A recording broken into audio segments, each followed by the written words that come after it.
नमस्कार, आप लाइव बिहार देख रहे हैं। मैं हूं राजमोहन तिवारी। देश भर में विपक्षी एकता की खूब चर्चा अभी चल रही है। तमाम जो मुख्यमंत्री हैं देश भर में, उनमें कई ऐसे हैं जो अपने आप को पीएम दावेदार के तौर पर प्रस्तुत कर रहे हैं। उसमें बिहार के मुख्यमंत्री नीतीश कुमार का भी नाम है। उनकी पार्टी के तमाम नेता पीएम मटेरियल बोल चुके हैं। बिहार बढ़ाया, अब देश भी आगे बढ़ाएंगे, ये तमाम नारे राजधानी पटना के अलग अलग गलियारों में भी देखने को मिला। लेकिन इन सब के बीच आज हम आपके पास एडीआर की एक रिपोर्ट है और उसमें जो विश्लेषण और जानकारी दी गई है वो साझा करने जा रहे हैं। ये देश भर के 30 मुख्यमंत्रियों का विश्लेषण है।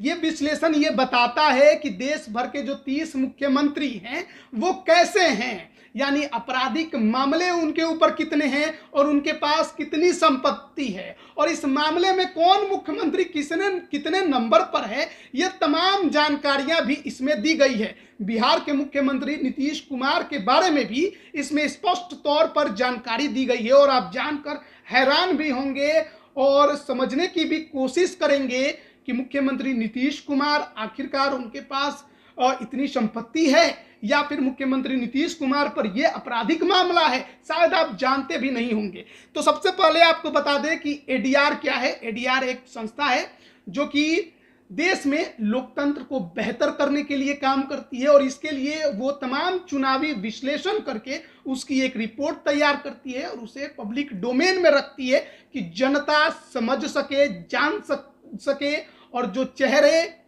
कागजों के पीछे और पर्दे के पीछे छिपे रहते हैं वो बेनकाब भी हो सके। तो 30 मुख्यमंत्रियों का विश्लेषण है। ज्यादा समय हम आपका नहीं लेंगे और महत्वपूर्ण बिंदुओं पर ही आपका ध्यान खींचेंगे। जो जानकारी दी गई है उसके अनुसार 28 राज्यों के मुख्यमंत्री और 2 केंद्र शासित प्रदेशों के मुख्यमंत्री, यानी कुल मुख्यमंत्रियों की संख्या हो गई 30 और इनका तमाम जो विश्लेषण है वो इनके द्वारा दिए गए शपथ पत्र के आधार पर बनाया गया है, रिपोर्ट तैयार की गई है। यानी कि इसको आप झुठला नहीं सकते हैं क्योंकि जानकारी खुद इन मुख्यमंत्रियों ने दी है।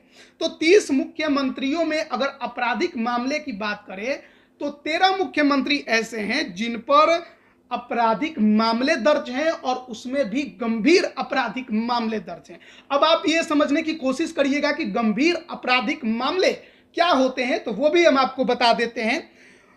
हत्या, अपहरण, धमकी, हत्या का प्रयास या फिर बलात्कार, ये तमाम जो भी आरोप लगते हैं वो गंभीर आपराधिक मामले में आते हैं। इसके अलावा 5 साल या उससे अधिक की सजा वाले अपराध भी इस श्रेणी में आते हैं। गैर जमानती अपराध भी इस श्रेणी में आते हैं। सरकारी खजाने को नुकसान पहुंचाने से संबंधित अपराध भी इस श्रेणी में आते हैं, यानी भ्रष्टाचार। और फिर महिलाओं पर अत्याचार का भी जो अपराध है वो भी गंभीर अपराध की श्रेणी में आता है। और इन 13 मुख्यमंत्रियों की अगर सूची को हम देखें कि आखिरकार सबसे ज्यादा आपराधिक मामले किसके ऊपर हैं और सबसे कम आपराधिक मामले किसके ऊपर हैं, तो आप थोड़ा जानकर हैरान भी होंगे। अभी हाल में कुछ महीने पहले विपक्षी एकता की बात कहिए या फिर प्रधानमंत्री चेहरे की बात कहिए, उसी के लिए तेलंगाना के मुख्यमंत्री केसीआर बिहार दौरे पर आए हुए थे और उन्होंने मुख्यमंत्री नीतीश कुमार के साथ प्रेस कॉन्फ्रेंस भी एक साझा तौर पर किया था, जिसमें बैठिए उठिए वाला खूब जो सीन था वो देखने को मिला था। तो सबसे ज्यादा जो आपराधिक मामले हैं वो इन्हीं में से एक यानी कि केसीआर तेलंगाना के मुख्यमंत्री के ऊपर है। इनके ऊपर 64 आपराधिक मामले हैं, जिसमें से 37 जो हैं वो गंभीर आईपीसी की धाराओं के तहत हैं।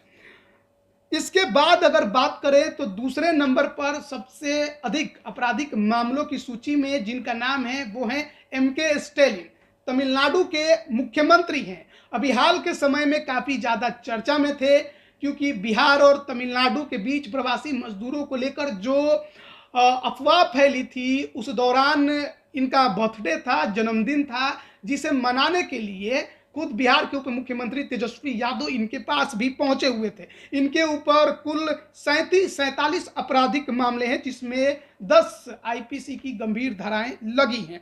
तीसरे नंबर पर है आंध्र प्रदेश के वाईएस जगन मोहन रेड्डी, युवा मुख्यमंत्री हैं और अपने दल पर आंध्र प्रदेश में सरकार उन्होंने बनाई है। लेकिन बड़ा दुख होता है ये देखकर कि इनके ऊपर भी 38 आपराधिक मामले दर्ज हैं, जिसमें 35 गंभीर हैं। फिर चौथे नंबर पर हैं एकनाथ शिंदे, महाराष्ट्र के मुख्यमंत्री हैं। तख्ता पलट उद्धव ठाकरे का हुआ तो कुर्सी पर काबिज हुए।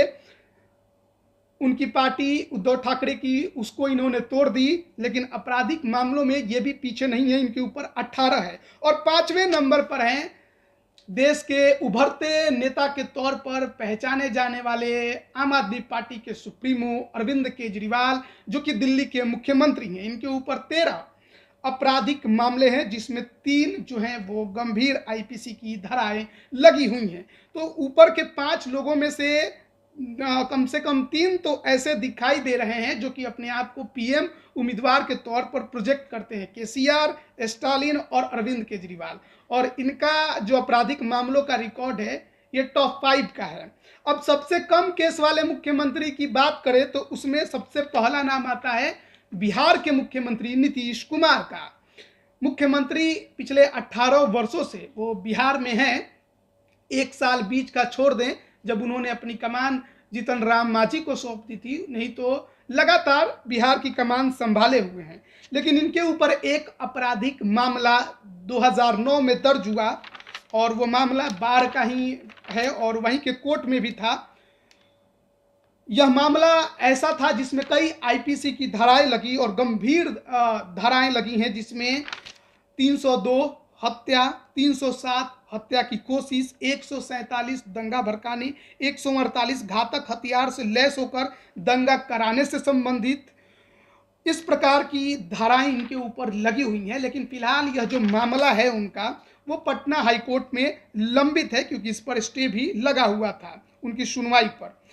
अब बात कर लेते हैं संपत्ति की कि किस मुख्यमंत्री के पास सबसे ज्यादा संपत्ति है, किसके पास कितनी है, टॉप में कौन है, नीचे कौन है और बिहार के मुख्यमंत्री नीतीश कुमार इस संपत्ति की सूची में किस नंबर पर आते हैं।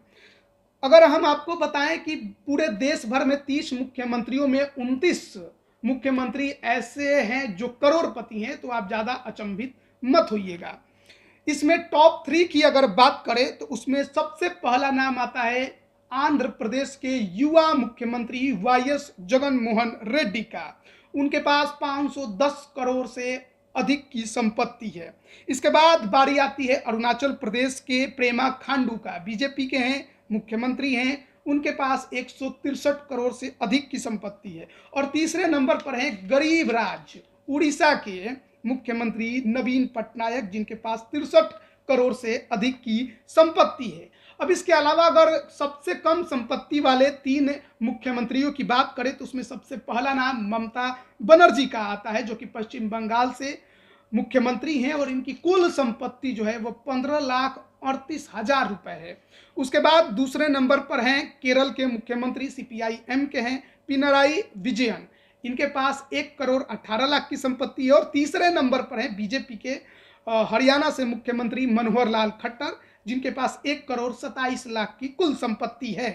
अब बात कर लेते हैं बिहार के मुख्यमंत्री नीतीश कुमार की, उनके पास कितनी संपत्ति है। तो उसमें आपको मैं बता दूं कि 30 मुख्यमंत्रियों की सूची में संपत्ति वाले कॉलम में नीतीश कुमार 24वें नंबर पर हैं और उनकी जो कुल संपत्ति बताई गई है वो 3 करोड़ 9 लाख रुपए है। उसके बाद पहले यानी कि 23वें नंबर पर दिल्ली के मुख्यमंत्री अरविंद केजरीवाल हैं, जिनका कुल संपत्ति 3 करोड़ 44 लाख रुपए है।